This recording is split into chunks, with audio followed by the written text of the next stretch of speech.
ঈদের একটা সময় আমাকে নিয়ে গেছে বাজারে যাওয়ার পরে আমার বাবা আমাকে একটা বটগাছের নিচে রাখছে, বটগাছের নিচে রেখে আমাকে যেমন বলতেছে তুমি এখানে দাঁড়াও আমি আসতেছি। তো উনি গেছে একটা আড্ডার মধ্যে, যেমন চাঁদ রাতের দিন অনেক আড্ডা চলে ওখানে, জুয়া টুয়া অনেক কিছু। পরে আমিও ওনার পিস গেলাম, যাওয়ার পরে দেখলাম যে উনি জুয়া খেলতেছে। ছোট ছিলাম, মারবে এই কারণে হচ্ছে আবার রিটার্ন ব্যাক করলাম। উনি আসলো কিছুক্ষণ পরে, আসার পরে বলতেছে যে টাকা তো হারায় গেছে, বাজার করার মতো টাকা নাই। পরে চলে আসলাম, আসার পরে মানে সবাই তো ঈদের দিনের আনন্দটাই উদযাপন করে, আর আমাদের তো তখন নতুন জামা কাপড় তো হিসাব বাদই, ঈদের খাবারটাই তো আমাদের ঘরে নাই যে আমরা খাবো। হ্যাঁ, ঈদের দিন আমাদের ঘরে কোনো রান্না বাড়ি হয় নাই, আমরা না খেয়েছিলাম। 9 বছর বয়স থেকেই কাজ করতেছি। যেমন হচ্ছে আপনার রুটির একটা ঢাল আছে, ঢালে রুটির গাড়ি উঠতো না, তো এরকম ধাক্কা দিয়ে উঠাইলে উনি একটা রুটি দিত, ডেড ফেল রুটি হতো, বাসি রুটি হতো, দিত, ওইটাই খাইতাম বা খাওয়াইতাম। তারপর হচ্ছে এইভাবেই জীবনযাপন চলছে। আমরা তখন 3-4টা ভাই ছিলাম। আমাদের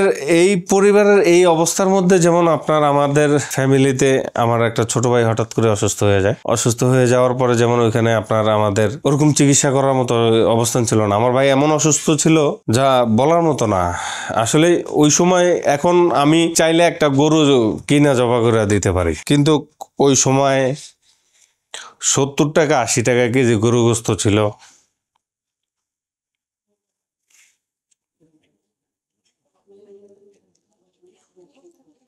গরু গোস্ত খাইতে চাইতো, টাকা ছিল না, এনে দিতে পারি নাই, খাইতে পারে নাই। এক দোকানের সামনে যায় কাটলে যে হাড্ডি বা অন্য কিছু বেরোয়, কয়টা টোকা এনে আমার মারে দিছে যে রাইন্দা দাও আমি খামো, আর খাইতে পারে নাই। ও তো অসুস্থ ছিল, ওর মনের ইচ্ছা ও গরু গোস্ত খাইবো।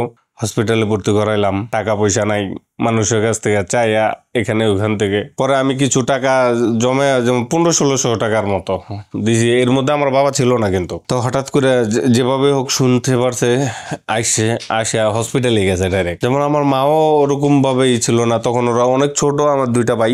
মা থাকতো হসপিটালে, আমি ওদেরকে নিয়ে বাসায় থাকতাম। ওরাও খাবারের জন্য অনেক করতো। তবে আমরা তখন মা ওই যে হসপিটাল থেকে ডিম দিত, খাবার দিত, ও তো খাইতো না, আমার ছোট ভাই তো খাইতো না, যেটা অসুস্থ। ওই খাবারটা আমার দিয়ে দিত, কইতো যে নিয়ে অগদিস আইনা ওদেরকে দিলে ওরা খাইতো। তা আমি তো সারাদিন বাইরেই থাকতাম। তো ওই টাকাটা যেটা দিছি ওইটাই আমি রাত্রে দিয়ে আসছি, সকালবেলা আমি গেছি, আবার যাই শুনি যে ওই টাকা নিয়ে আমার বাবা চলে গেছে, আবারও জুয়া খেলে ফেলাইছে। তখন আর চিকিৎসা করার মতো, বেডে টাকা দেওয়ার মতো আমাদের অবস্থান ছিল না। পরে রাত্রে করেই, এদিন রাত্রে আমি মারা বললাম যে তাহলে ওরে নিয়ে তো বের হয়ে যাইতে হসপিটাল থেকে, এই টাকা দিমু কই থেকে। পরে কোনো কিছু উপায় না পাইয়া পরে ওরে এই রাত্রে করে ওরে নিয়ে পলায় চলে আসছি আমরা হসপিটাল থেকে। ও তো অনেক ছোট ছিল তখন। ও বলছে যে ভাই আমরা 3টা ভাই, আমরা যখন বড় তখন আর আমাদের কোনো দুঃখ কষ্ট থাকবো না। আসলে দুঃখ কষ্ট নাই এখন আর, কিন্তু যে কষ্টগুলো করে আসছি এই কষ্টগুলো মনে পড়লে বুকটা ফাইটা যায় আর কি।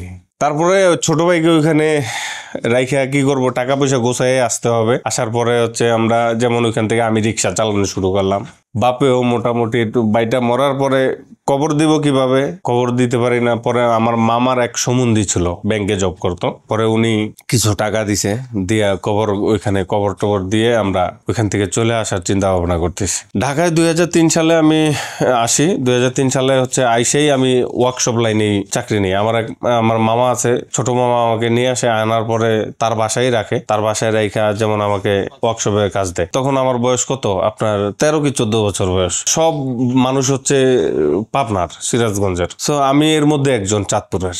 আমি অনেক টর্চারও সহ্য হয়েছে। যেমন হচ্ছে অনেকেই পছন্দ করতো না যে অন্য দেশের একটা পোলা আইসা এখানে আইসা কাজ করব, এরকম। এর মধ্যে যেমন হচ্ছে আমি আমার মামার বাসায় ছিলাম, তখন আমার মামা নিয়ে ছিল, আমার একটা মামাতো ভাই ছিল। এর মাঝে আমি তাদের মাঝে থাকা শুরু করলাম। তখন আমার বেতন 300 টাকা, ওভার টাইম বা আরো অনেক কিছু নিয়ে মোটামুটি আপনার 600 টাকার মতো আসতো। তো 600 টাকা দিয়ে আসলে তখন খাবার হতো, খাওয়া যেত, ঢাকা শহরে খাওয়া যেত, কিন্তু আর কিছু হতো না। ধরেন আপনি যদি ওইখানে ওই 600 টাকার থেকে 10 টাকা দিয়ে কিছু খাইতে যেতেন, তাহলে খাবারের টাকা শর্ট পড়ে যেত।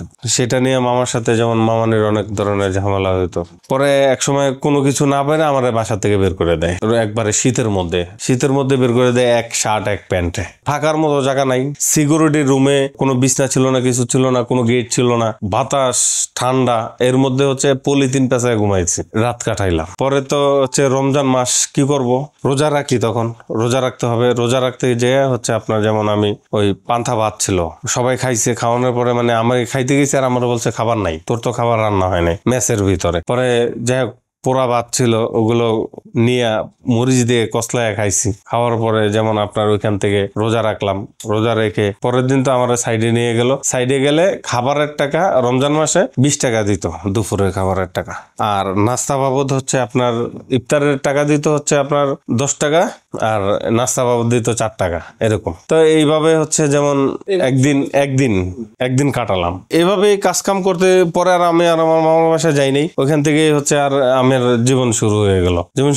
যেমন ওইখান থেকে আমি আমার ওস্তাদ কোম্পানিতে অনেকভাবে আমার বেতন বাড়ানোর জন্য, তখন আমি অলমোস্ট 3 বছর বয়স যখন, তখন আমি ফার্নিচারের লাইনে কাজ করতাম। যেমন এখন আমার এইসব প্রোডাক্ট গুলো আছে, এইসব প্রোডাক্টের উপরে তখন ফার্নিচার আইটেম গুলো শুরু করলাম।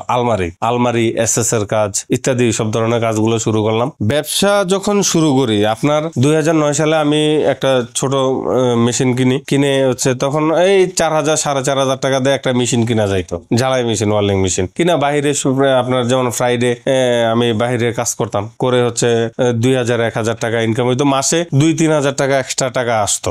নিজেই ব্যবসাটা শুরু করি আমার এক ফ্রেন্ডের মাধ্যমে, আজাদ নাম। ও আমার 25,000 টাকা ধার দেয়। আমি চাইছি আর ওর বাবার কাছ থেকে ও টাকা আইনা আমাকে দেয়। দেওয়ার পরে ওই দিন রাত্রেই টাকাটা চুরি হয়ে যায়। চুরি হয়ে যাওয়ার পরে আমি টাকা পাবো কোথায়? পরে আমার ফ্রেন্ড বললো যে হচ্ছে চাকরিটা শুরু করো। পরে আমি আর বললাম যে না, চাকরি আমি আর করবো না। পরে এর মধ্যে যেমন নোয়াখালীতে আমি কিছু আল্লাহর রাস্তে ঘর দিত বিভিন্ন কোম্পানি, তো ওই কোম্পানিগুলো কাজগুলো আমি কন্ট্যাক্ট নিচ্ছি। না, তখন আমার কাছে কোনো টাকা পয়সা নাই, কোনো কিছু নাই, কিন্তু কাজ কাম শুরু করছি। কিন্তু তখন থেকে আমি যখন কাজ শুরু করি, ওই সময় কাজ শেষ করে আসার পরে আমার হাতে ক্যাশ হয়ে গেছে। তো এর মধ্যে যেমন আমার এক ইঞ্জিনিয়ারের কাজ দিত, সেও মারা গেল, আমি আর করতে পারলাম না। আইডিএলসি ব্যাংকের কাজ করতাম, যে ইঞ্জিনিয়ার, ওই ইঞ্জিনিয়ার হচ্ছে আমাকে এই অবস্থানের থেকেই একদম যে 15 রমজানে আমাকে একটা কাজের জন্য ডাকে। কাজটা করার পরে যেমন 2টা কাজ করার পরে আমার মোটামুটি হ্যাপি।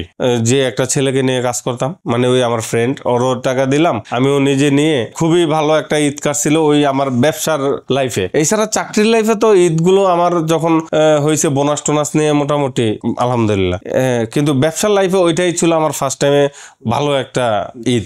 সবাই দিতে পারছি, নিজের কাছেও ছিল, মন বইরা বাজার করতে পারছি বাড়িতে। যে ঈদের পরে আসার পরে 2 মাস হয়ে গেল, উনি আমাকে ফোন দেয় না। পরে ওনাকে হঠাৎ করে আমি ফোন দিলাম, ফোন দিয়ে জিজ্ঞাসা করলাম। ওনার আম্মা ফোনটা রিসিভ করলো ওই পাশ থেকে, রিসিভ করে বললো যে হচ্ছে তোমাদের সাথে আমার ছেলে কাজ করতো, আমার ছেলে তো আসার সময় মোটরসাইকেল অ্যাক্সিডেন্টে মারা যায়।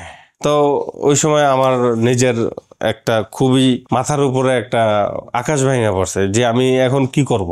আমার আর ভাল লাগতেছিল না, মানে নিজে চলতে পারতাছি না। এত বড় বড় কাজ করি, টাকা নাই। 15 লাখ 20 লাখ 25 লাখ টাকার প্রজেক্ট করতাম। এমন হয়তো একটা প্রজেক্ট হইতে 70 লাখ 80 লাখ টাকাও হতো, কিন্তু টাকা থাকতো না। কি কারণে? ওই যে টাকা দিত না, ভাইয়া দেখা গেলো 5,000 10,000 15,000 20,000 এরকম ভাবে টাকা দিত। এরপরে হচ্ছে যেমন এই ব্যবসাটা আমি শুরু করি, অনলাইনে ব্যবসাটা হচ্ছে আমার জীবনের একটা মোড় ঘুরে দিছে একদম।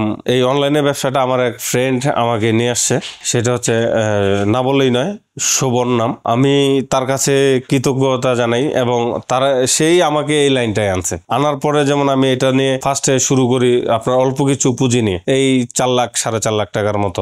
ওয়ার্কশপ তো আমার নিজেরই আছে, তো পুঁজি 4 লাখ 4.5 লাখ টাকা দিয়ে শুরু করি। তো এখন মোটামুটি হচ্ছে আপনার আল্লাহর রহমতে আমার যে ফ্যাক্টরি আপনারা দেখছেন বা এই করছেন, এর মধ্যে হচ্ছে আমাদের অনেক মোটামুটি আলহামদুলিল্লাহ। আমি যে বাসায় থাকি এখন, এক সময় ইট মাথায় দিয়ে ঘুমাইছি, আর এখন হচ্ছে থাকার মতো জায়গা ছিল না। আর এখন বর্তমানে আপনার আমাদের 1500 স্কোয়ার ফিটের ফ্ল্যাট নিয়ে আমি থাকি। এখন তো আলহামদুলিল্লাহ আপনার মোটামুটি আজকে অনেক বছর যাবতেই, প্রায় 5 বছর যাবত আমি যেমন আগে কুরবানি দিতে পারতাম না, এখন কুরবানি দিচ্ছি। ফ্যামিলির সাথে, বাপ মার সাথে একসাথে থাকতেছি। আমার ছোট ভাই, ওরে নিয়ে থাকতেছি, একসাথে আমরা আছি, জয়েন্ট ফ্যামিলি। এবং আমার বোন দুটাকে বিয়ে দিয়ে দিছি, বাবা এবং মা। প্রথমে এটা ঠিক হওয়ার কথা না, এটা আমি প্রথমে ঠিক করে তৈরিও করি নাই। এটা প্রথমে বানাইছি যেমন অনেক বড় হয়ে গেছে, কারণ এটার মেজারমেন্টটা তো আমার কাছে ছিল না, যার জন্য এটা অনেক বড় হয়ে গেছে, আবার ছোট করছি, এরকম অনেক প্রোডাক্ট নষ্ট হয়েছে। হওয়ার পরে যে একটা শেফ আনছি, চায়না এই একটা দোলনা ম্যাক্সিমাম 26,000 টাকা বিক্রি হয়, আর আমি বিক্রি করতেছি এটা আমি দেশে তৈরি করে আমি 14,000 টাকা বিক্রি করতেছি।